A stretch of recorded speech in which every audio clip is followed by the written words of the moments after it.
শুভ সন্ধ্যা বন্ধুরা, আজকের সন্ধ্যার বিশেষ বিশেষ খবরগুলি হলো: মার্চ থেকে এটিএম মিলবে না 500 টাকার নোট, স্রেফ গুজব বলল কেন্দ্র।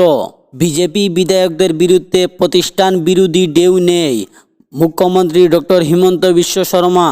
এবারের নির্বাচন হবে জনগণ বনাম রাজ্যের লড়াই, কটাক্ষ গৌরব গগৈ।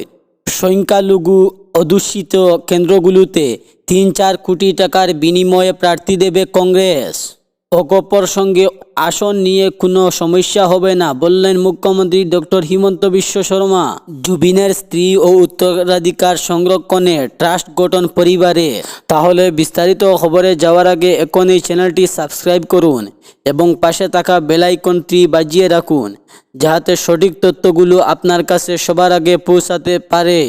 এখন শুনুন আজকের খবরগুলির বিস্তারিত।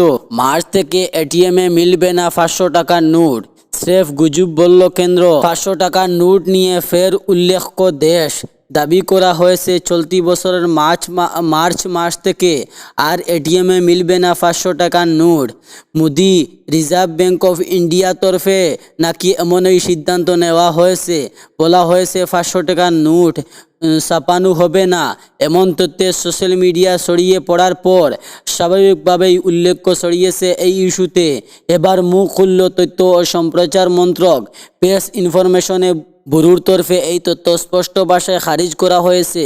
শুক্রবার প্রেস ইনফরমেশনে ব্যুরোর তথ্যে বিরতি দিয়ে জানানো হয়েছে, শীর্ষ ব্যাংকের তরফে এমন কোনো নির্দেশিকা দেওয়া হয়নি।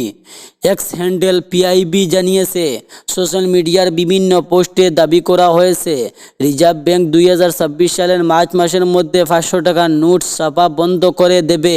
এই কথাটা হলো মিথ্যা এবং গুজব। বিজেপির বিধায়কদের বিরুদ্ধে প্রতিষ্ঠান বিরোধী ঢেউ নেই, মুখ্যমন্ত্রী ডক্টর হিমন্ত বিশ্ব শর্মা। তার দলের কোনো বিধায়কদের বিরুদ্ধে যে প্রতিষ্ঠান বিরোধী ঢেউ নেই সে কথা জোর গলায় বললেন এবার মুখ্যমন্ত্রী হিমন্ত বিশ্ব শর্মা। শুক্রবার দলের মুখ্য কার্যালয়ে প্রধানমন্ত্রী, কেন্দ্রীয় স্বরাষ্ট্রমন্ত্রী আলোচনার পর সাংবাদিকদের মুখ্যমন্ত্রী বলেন, দলের একজনও বিধায়কদের বিরুদ্ধে কোনো ধরনের অভিযোগ নেই প্রতিষ্ঠান বিরোধী ঢেউ। সমীক্ষা কাটাতে এবার কষ্ট হবে, তবে এটা ঠিক প্রার্থী তালিকায় এবার নতুন যুব মহিলা মুখকে প্রাধান্য দেওয়া হবে। মুখ্যমন্ত্রী বলেন, বর্তমান দলের যতজন বিধায়ক রয়েছেন তাদের সবাই যে টিকিট পাবেন তা নিশ্চিত কেউ দিতে পারবে না, কারণ প্রথমবার নির্বাচিত হওয়ার পর পরের বার জনপ্রিয়তার ভিত্তিতে বিধায়কদের টিকিট দেওয়া হয় দলে। এছাড়া বুথ কমিটি, রাজ্য নির্বাচন কমিটি পর্যন্ত প্রক্রিয়ার মধ্যে দিয়ে সম্ভাব্য প্রার্থীদের নাম সামনে আসে।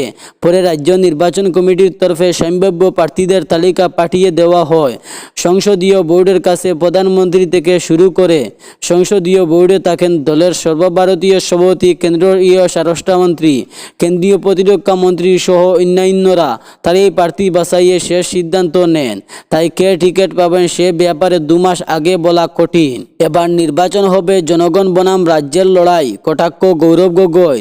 শুক্রবার গৌরব গগৈ বলেন, এটি রাজনৈতিক দলের মধ্যে লড়াই নয়, এটি জনগণ বনাম এক রাজ্যে। আর জনগণ খুব ভালো করেই জানে আমি কাকে ইঙ্গিত করেছি, কারণ নাম না বললেও তার বক্তব্য যে বর্তমান শাসক নেতৃত্বকে লক্ষ্য করেই তা স্পষ্ট বলে রাজনৈতিক মহলের অভিমুক্ত। তিনি অভিযোগ করেন, শাসক পক্ষ ভোট জেতার জন্য অনর্বল পেশিযুক্ত সাম্প্রদায়িক বিভাজন এবং আইনতর অপব্যবহার উপর নির্ভর করেছে।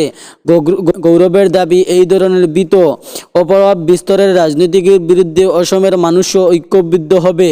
তার মতে ভোটাররা এবার ভয়ের রাজনীতি জবাব দেবেন গণতান্ত্রিক শক্তির মাধ্যমে। তিনি আরও বলেন, অসমের নির্বাচনীয় ফল কেবল রাজ্যের মাধ্যমেই সীমাবদ্ধ থাকবে না, বরং সারা রাজ্যের লড়াই।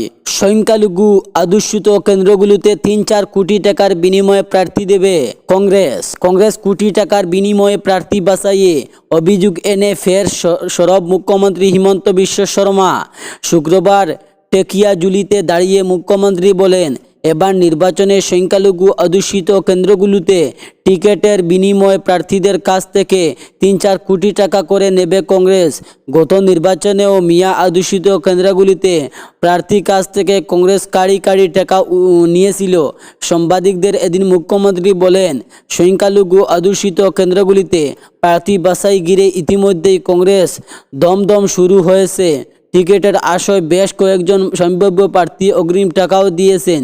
শুধু তাই নয়, টিকিট চেয়ে আবেদনের সময় সম্ভাব্য প্রার্থীদের 50,000 টাকা করে দিতেও বলা হয়েছে। গত নির্বাচনের সময় আবেদনকারীর কাছ থেকে 50,000 টাকা করে চাওয়া হয়েছিল, কিন্তু একটি কেন্দ্রে প্রার্থী বাছাইয়ের পর বাকি আবেদনকারীদের টাকা ফিরিয়ে দেয় না কংগ্রেস। এবার তাই হবে তিনি বলেন। সংখ্যালঘু অধ্যুষিত কেন্দ্রগুলিতে প্রার্থী বাছাইয়ে টাকার খেলা কংগ্রেস কোনো নতুন কথা নয়, আগেও হয়েছে, এবারও হবে। 3-4 কোটি টাকার বিনিময়ে এবার আরেকটি সংখ্যালঘু অধ্যুষিত কেন্দ্রগুলিতে প্রার্থীর টিকিট দেবে কংগ্রেস। জুবিনের স্ত্রী ও উদ্ধারকারীদের সংরক্ষণে ট্রাস্ট গঠন পরিবারের। শিল্পী ও সাংস্কৃতিক আইকন জুবিন গার্গের স্মৃতি, সৃষ্টিশীল উত্তরাধিকারী এবং সামাজিক দর্শনকে সংরক্ষণে এগিয়ে নিয়ে যাওয়ার লক্ষ্যে তার পরিবার উদ্যোগে গঠন করা হলো জুবিন গার্গ ট্রাস্ট। শুক্রবার গুয়াহাটিতে এক সাংবাদিক সম্মেলনে এই সিদ্ধান্ত কথা ঘোষণা করেন জুবিন গার্গের স্ত্রী গারিমা গার্গ। গারিমা জানান, প্রায় 3.5 মাস ধরে পরিবার, ঘনিষ্ঠ ও বন্ধু ও সম্ভাবনীয় সঙ্গে আলোচনা করে এই ট্রাস্ট গঠনের সিদ্ধান্ত নেওয়া হয়েছে। এই উদ্যোগের অংশ হিসাবে গুয়াহাটিতে খারগুলিতে নির্মীমায় জুবিন গার্গের আবাসিক ভবনে ট্রাস্টের হাতে তুলে দেওয়া হবে।